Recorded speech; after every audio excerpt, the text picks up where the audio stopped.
जय श्री कृष्णा। राधे राधे। कार्तिक मास महात्म्य 14वां अध्याय सुनेंगे आज के इस अध्याय में हम जलंधर का शिव रूप में पार्वती के पास जाना, विष्णु के द्वारा वृंदा का धर्म भ्रष्ट करना, विष्णु भगवान और वृंदा का परस्पर आपस में श्राप देना, आज हम इस कथा को सुनेंगे। तो आइए सर्वप्रथम भगवान का स्मरण करते हुए सब बोलिए विष्णु भगवान की जय। ओम नमो भगवते वासुदेवाय। देव ऋषि नारद राजा पृथु से कहते हैं कि हे राजन, इस प्रकार जब जलंधर ने देखा कि भगवान शिव उसकी माया में फंस गए हैं, तो उसने शिव का रूप धारण किया और पार्वती जी के पास जा पहुंचा तथा पार्वती जी की सुंदरता को देखकर कामांध हो उठा। माँ पार्वती ने जब भगवान शिव को देखा तो उनके सामने वह उठकर खड़ी हो गई, मगर तत्क्षण ही उन्होंने जान लिया कि भगवान शिव के वेश में यह मायावी राक्षस जलंधर है। अतः वे तुरंत ही वहां से अंतर्ध्यान हो गई। तब जलंधर पुनः युद्ध क्षेत्र में आ धमका। जलंधर के चले जाने के पश्चात माँ पार्वती ने भगवान विष्णु का स्मरण किया। वे तत्काल उपस्थित हो गए और जलंधर की करतूत जानकर उन्होंने उसके शीघ्र ही मारे जाने का आश्वासन दे दिया। अब भगवान विष्णु विचार करने लगे कि जलंधर ने स्वयं ही अपनी मृत्यु का मार्ग बता दिया है। वह दुष्ट वृंदा के पतिव्रत धर्म के कारण ही मृत्यु को प्राप्त नहीं हो रहा था। अतः देवताओं के हित एवं अपने भक्तों की रक्षा के लिए मुझे वृंदा को उसके धर्म से डिगाने का घोर अपराध अब करना होगा, क्योंकि ऐसा किए बिना यह दुष्ट नहीं मरेगा। इसने पार्वती जी पर कुदृष्टि डालकर अपनी पतिव्रता पत्नी के प्रति भी घोर अपराध और विश्वासघात किया है। इसे दंड मिलना ही चाहिए। उधर भगवान शिव और जलंधर में फिर से भयानक युद्ध होने लगा। इतनी कथा सुनकर राजा पृथु ने बड़े ही विनीत भाव से महर्षि नारद जी से पूछा कि हे महर्षि, भगवान विष्णु तो धर्म और मर्यादा को दृढ़ करने वाले हैं, फिर उन्होंने वृंदा का धर्म नष्ट करने की बात कैसे सोची? आप कृपा करके यह भी मुझे बताइए कि आपने जलंधर को माँ पार्वती की ओर क्यों आकर्षित किया? यह प्रश्न सुनकर तत्वज्ञानी नारद जी ने राजा पृथु से कहा कि हे राजन, देवताओं को परास्त करके तीनों लोकों पर अपना राज्य कायम करके जलंधर अहंकार से भर गया था और धर्म की मर्यादाएं तोड़ रहा था। इसलिए उसकी मृत्यु आवश्यक समझकर मैंने उसे भगवान शिव से युद्ध करने के लिए प्रेरित किया। भगवान शिव अकारण उसे भला क्यों मारते, जबकि ब्रह्मा जी के अनुसार उसकी मृत्यु उन्हीं के हाथों से होनी थी। इसीलिए मैंने उसे उस ओर प्रेरित किया। भगवान विष्णु के द्वारा वृंदा का धर्म नष्ट करने वाली कथा है, वह भी तुम सुनो। नारद जी बोले कि इधर शिव और जलंधर में भयंकर युद्ध चल रहा था और उधर जलंधर के दुष्कर्मों के फलस्वरूप देवी वृंदा एक भयानक स्वप्न देख रही थी।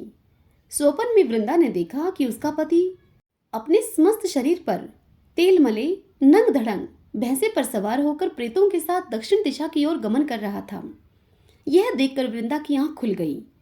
पति की ऐसी हालत को देखकर वह अत्यंत व्याकुल हुई और मन की शांति पाने के लिए अब वह वन वन भटकने लगी। एक वन में जब वह विचरण कर रही थी तो उसने सिंह मुख वाले दो राक्षस देखे। उन्हें देखकर वृंदा अत्यधिक भयभीत होकर भाग खड़ी हुई। भागते भागते वह एक दूसरे स्थान पर आ गई, जहां उसने एक तपस्वी और उसके एक शिष्य को देखा। उसने तपस्वी से अपनी रक्षा की प्रार्थना की। उसकी विनय को सुनकर तपस्वी ने उस दिशा में देखा जिधर से वे दोनों राक्षस आ रहे थे। तब एक ओंकार में ही उसने उन्हें भगा दिया। वृंदा ने अब चैन की सांस ली और वह तपस्वी से बोली कि हे महामुने, मेरे पति जलंधर और महादेव में घोर युद्ध हो रहा है। आप कृपा करके बताइए कि इस युद्ध में विजय किसकी होगी?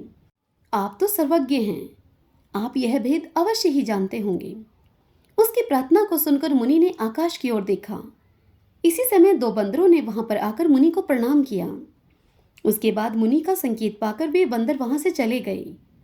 कुछ देर के बाद वे दोनों आकाश मार्ग से आई और दैत्यराज जलंधर का सिर और धड़ वहां लाकर डाल दिया। वृंदा अपने पति का शव देखकर बहुत दुखी हुई और विलाप करते करते मूर्छित होकर पृथ्वी पर गिर पड़ी। तपस्वी ने अपने कमंडल से थोड़ा सा जल छिड़का तो उसकी चेतना लौट आई और वह पुनः विलाप करती हुई तपस्वी से इस प्रकार बोली। वृंदा ने कहा, हे महामुने, मेरे जिस पति ने तीनों लोकों को जीत लिया, जिसे स्वयं विष्णु भी पराजित न कर सके, ऐसा वीर पुरुष महादेव के हाथों से कैसे मारा गया? हे महाराज, आप बड़े सामर्थ्यवान हैं। अतः किसी प्रकार मेरे पति को आप जीवित कर दीजिए। इस प्रकार वृंदा की विनती को सुनकर तपस्वी ने कहा कि हे बद्रे, भगवान शिव जिसको मारे उसे कौन जीवित कर सकता है भला, किंतु फिर भी हम तुम पर कृपा कर देते हैं। ऐसा कहकर वह तपस्वी और उसका शिष्य भी अंतर्ध्यान हो गए। तभी जलंधर का सिर धड़ एक हो गई और वह जीवित हो उठा। पति को जीवित देखकर वृंदा उससे लिपट गई और वह जलंधर भी उससे प्रेम आलाप करने लगा। इस प्रकार वनों में ही उनके दिन व्यतीत होने लगे। अब मगर एक दिन अचानक वृंदा के मस्तिष्क में यह बात आई कि अब उसके पति की राक्षसों वाली वृत्ति नहीं रही, अर्थात राक्षसों वाला व्यवहार नहीं रहा। आखिर भगवान शिव के मारे हुए को कोई तपस्वी कैसे जीवित कर सकता है? इससे उसके मन में संदेह उत्पन्न हो गया। तो वह छिटक कर जलंधर से दूर हो गई और बोली कि तुम सच सच बताओ, तुम कौन हो? तुम मेरे पति नहीं हो सकते, तुम कोई छलिया हो। तुमने मेरा छल से पतिव्रत धर्म नष्ट किया है। मैं तुम्हें श्राप देती हूँ कि तुम पत्थर हो जाओ। इतनी कथा सुनाकर नारद जी राजा पृथु से कहते हैं कि हे राजन, भगवान विष्णु ही वे तपस्वी थे जिन्होंने देवताओं तथा अपने भक्तों की रक्षा के हेतु वृंदा का धर्म नष्ट किया था, क्योंकि दैत्यराज जलंधर उसके तेज से ही नहीं मारा जा रहा था। किंतु इस प्रकार छल करके वे मन ही मन बहुत दुखी थे। वृंदा का श्राप सुनकर उन्होंने कहा कि हे वृंदे, तुम्हारे इस श्राप के कारण मैं अवश्य ही शिलारूप हो जाऊंगा, किंतु तुम भी वृक्ष रूप होकर मुझको प्राप्त होगी। तभी वृंदा ने अपने पति के चरणों का स्मरण किया और अपने तेज से अग्नि उत्पन्न करके उस अग्नि में प्रवेश करके वह भस्म हो गई और शिलारूप होकर भगवान विष्णु का स्मरण करके उसकी भस्म में वह लौटने लगी। अब उधर युद्ध में दैत्यराज जलंधर ने माया के द्वारा पार्वती जी का रूप धारण कर लिया और भगवान शिवजी को मारने के लिए दौड़ा। यह देखकर शिवजी आश्चर्य में पड़ गए। पार्वती पर हाथ कैसे उठाएं वो, यह सोचकर वे नीचे की ओर मुख करके बैठ गए। तब जलंधर ने उन पर अनेक बाणों से प्रहार किया। इस प्रकार शिवजी को राक्षसी माया से ग्रस्त देखकर भगवान विष्णु तुरंत ही वहां पर आए और शिवजी को उसकी राक्षसी माया का बोध करवाया। तत्पश्चात सचेत होकर प्रलयंकर भगवान शिव वेग से राक्षसों पर टूट पड़े। उन्होंने ऐसी भयंकर बाण वर्षा की जिससे कि राक्षस भयभीत होकर अब रणक्षेत्र से भाग खड़े हुए। तब शिवजी ने उन्हें श्राप देते हुए इस प्रकार कहा कि युद्ध क्षेत्र से भागे हो, इसीलिए पार्वती के हाथों तुम मारे जाओगे। इधर वृंदा का पतिव्रत धर्म भंग हो जाने से जलंधर का बल समाप्त प्राय हो ही गया था। इस प्रकार सभी देवताओं के तेज से बने सुदर्शन चक्र के द्वारा भगवान शिव ने उसका वध कर दिया। सुदर्शन चक्र के प्रहार से जलंधर का सिर कटकर भूमि पर जा गिरा।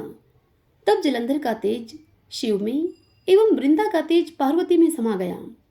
श्रीमन नारायण नारायण हरि हरि, भजमन नारायण नारायण हरि हरि। ओम नमो भगवते वासुदेवाय।